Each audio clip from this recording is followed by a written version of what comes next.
I hear speech coaches and I've read speaking books about the best ways to overcome the fear of speaking. And usually the first response I hear or read is that you need to get up in front of a group and speak, and you can get experience, and with time you'll get used to speaking. Well, that's a great part of the solution, but I believe the first part of the solution is to understand where the fear came from.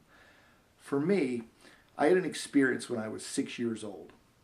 It was in Mrs. North's first grade class. It was a rainy afternoon. Recess was held indoors. And for some reason, on the spur of the moment, I decided to jump on top of my desk and begin my aviation career. I held my arms out and I made the airplane noise, and I think I was machine gunning some other planes at the time too. I was having a great flight until our class tattletale, Gina, and I can still see her with her red hair tied up in pigtails and her glasses and her freckled face, as she was telling Mrs. North of my aviation exploits. Well, needless to say, Mrs. North wasn't amused.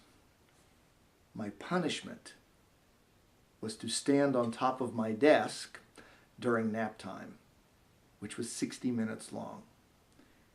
I'm sure you could guess that my 25 classmates, they didn't sleep well that day because they were too busy laughing, snickering, and pointing at me. That did traumatize me for a long time. And it wasn't until my 30s that I remembered that event and realized that it had held me back. Now, understanding that event, I was able to, as an adult, put it in context and say, okay, I did something, or I was told to do something that was embarrassing. Those children are no longer in my lives. Yes, I was laughed at. As an adult, I'm mature enough to deal with the fact that sometimes we'll be laughed at, and that's just the way life is.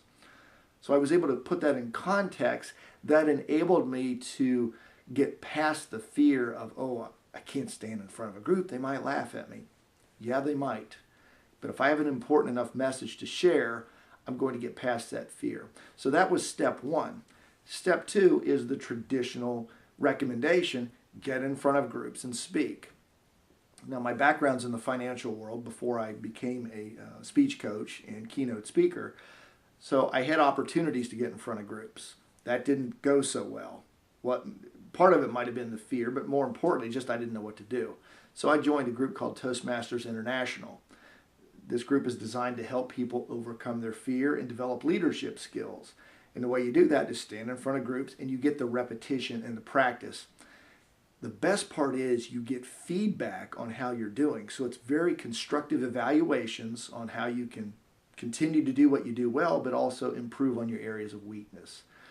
So with those two ideas, first coming to grips, if you will, with the fear and putting it in context of your life can help you take the next steps to overcome the fear.